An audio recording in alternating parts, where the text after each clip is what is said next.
The way a sewing machine works, big picture, is that there's an upper thread and a lower thread. We're going to take care of the lower thread first, which goes on something called a bobbin.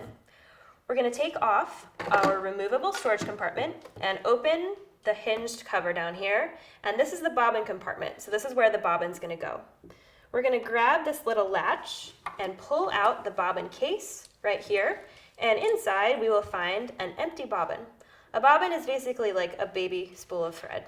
So we're going to take this, set it aside for now. You're going to take whatever thread you're using for your sewing project, and in your removable storage compartment there are a couple little felt pads, so they kind of look like little white felt donuts. So you're going to take one and put it down on one of these pins sticking up. This is called the spool pin. So you're going to slide that on, and then you're going to take your thread and put it down right on top. So the felt pad just gives it a little cushion and helps it unspool evenly. So if you look at the top of your machine, there's a couple little helpful arrows and diagrams to help you remember how to do this. So you're going to take your thread, and the first place it's going to go is this thread guide right here. So you want to slide it in so it's going right through that metal loop like that. And then we're going to come over here, and we basically want to mimic what is happening in the diagram on the top of the machine. So you'll see the thread is going around this tension disc right here, around to the back, going around it clockwise, and you want to make sure, this is really important, that it goes under this little spring-loaded head right here. You want to feel a little bit of resistance on it when you pull on the thread.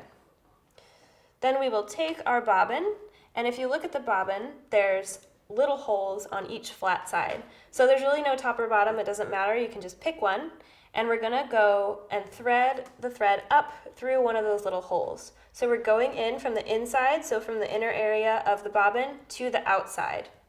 We're going to hold onto the tail. We're going to take the bobbin and we're going to push it down on this silver pin, which is the bobbin pin. You want to make sure you push it all the way down. If you don't do that, then you might accidentally wind thread underneath the bobbin, which you don't want to do. So make sure you push this all the way down. Last thing to do is to tell the machine we're winding a bobbin. So we're going to pop that pin all the way over to the right, and it'll snap into place. So now we're ready to wind a bobbin. So you're going to hold onto the tail of the thread.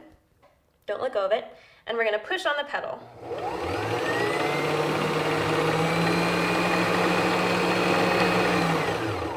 Once you wind for a couple seconds, you can stop and trim the tail of the thread close to the bobbin. Once the tail is buried, it won't come unraveled, and then you can just keep winding it. It'll stop automatically when it's full. You don't have to fill it, but if it's your first bobbin, you might as well fill the whole thing. Once you're done, you'll undo what you did. So you're going to pop that back over to the left, take off your bobbin, and cut the thread anywhere to separate it, and you will have a beautifully wound bobbin. So now that our bobbin is wound, we need to put it into the machine.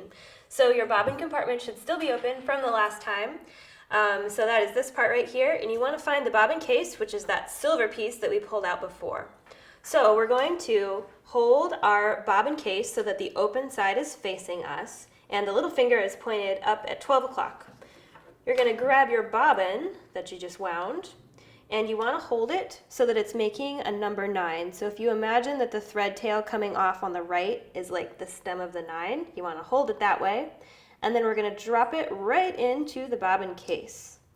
And now we need to find a groove that's right on the edge of the bobbin case. And this is really important. You want to make sure that you pull that thread into the groove. So the groove I'm looking at is right there, the tip of my fingernail. You're going to pull the thread under this metal tab and all the way until it snaps into this open space.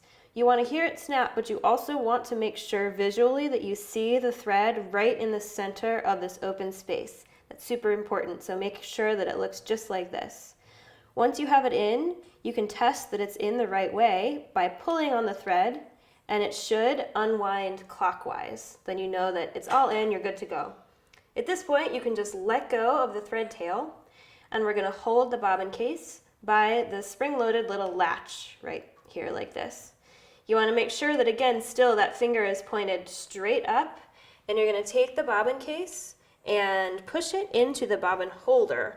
And the holder has a little notch right at 12 o'clock that matches the finger, so you want to push it in so the finger is lined up with that notch until it goes all the way in. It's seated in there, and then you can just let go and let it hang out while we thread the upper thread. Now we're ready to thread the upper thread on our machine. So before you start, you always want to check two things.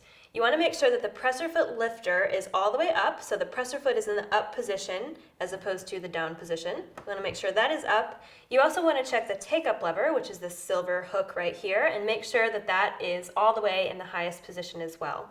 If it's not, or if you can't see it, you can turn the hand wheel always towards you until you see the take-up lever come all the way out the top of the machine. Once those two things are set, then you're ready to go. So we can leave the thread on the spool pin where it was when we were winding the bobbin. We're going to grab the tail, and we're going to start by going through the first thread guide, just like before. The second stop is this metal piece right here. We're going to take the thread and go behind it, and then make sure that it catches in this groove or in this notch right here.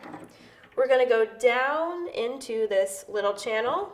We're going to do a U-turn around the white piece, and then for the take-up lever, we're going to mimic the arrow that's on the top of the machine. So we're going to go from the right side over behind it and then bring it forward. And it's really important that it catches right in the front of the take-up lever, so you want to make sure that you see it in the front of the take-up lever. We're going to bring it down towards the needle, and the last stop before the needle is this thread guide right here. So there's a silver horizontal bar. You want to take the thread, and the easiest way to get it in there is to hold it horizontally and go right above that bar and then bring it down. So it's almost like you're flossing again. The last step is threading the actual eye of the needle. The eye of the needle is down at the point, at the tip of the needle. So we're going to take the end of the thread, and feel free to give it a little trim, a little haircut if it gets fuzzy. You want to thread from front to back directly through the eye of the needle. Then you can take your finger and push the excess to the side so you can grab it with your other hand. And you want to hold that thread nice and neat as you pull it through so it doesn't get tangled or twisted. Now the very last step of threading is bringing up the bobbin thread. So we need to thread the bobbin thread through a hole that's right under the needle. To do that, we're going to hold onto the needle thread with our left hand, and we're going to hand crank through a full down and up of the needle. So you're going to turn the hand wheel towards you while holding onto that thread with your left hand, and you'll see eventually, if you hand crank through one down and up, a loop will pop up right by the needle. And if you don't see it, you can give your left hand a little bit of a tug. Sometimes you need to kind of help it come up. Once you see that loop, you're going to grab it and pull it the rest of the way through. So this is the bobbin thread that just got pulled up by the upper thread. You're going to hold those thread tails together then and just push them both under the foot and towards the back, like this. Then you can close that hinged cover and put your storage compartment back on, and you're all threaded and ready to sew. Our machine is all threaded now, so we are ready to sew. The very first thing we want to do is do a little test just to make sure that our threading is good and everything is good to go. So, quick review. The presser foot, which you raise and lower with a presser foot lifter, when it's up, that's when you're threading. When you're ready to sew, you're going to put it down, and then when you're done sewing, you're going to lift it again. So we're going to take a scrap piece of fabric, we're going to put it under the presser foot with the presser foot up, and then when I'm ready to sew, I'm going to put the presser foot down.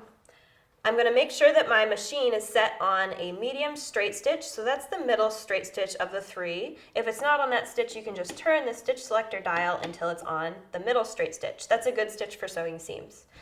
So now that my thread and my fabric and everything is ready to go, I'm going to push the pedal and sew. So as I go, I'm using the lines to the right of the foot as a guideline to help me sew straight. When I get to the end, I want to stop and look at the take-up lever. I'm going to turn the hand wheel towards me until the take-up lever comes all the way out the top of the machine. That's to raise the needle and just to finish the stitch that your machine is doing so you can pull out your project. I'm going to lift up my presser foot, I'm going to pull my test out and cut it on this little handy thread snipper right there. And then let's take a look at our stitching. So this is how it should look when your machine is all threaded correctly and everything is ready and good to go. You can see there's no loops or crazy stitching on either side. If your stitches look at all like either of these samples, if they're really loopy or they're looking kind of crazy and kind of wonky, then that probably means you need to rethread your machine. So just unthread the top and the bottom, rethread them, and then do another test, and that should solve most of your problems.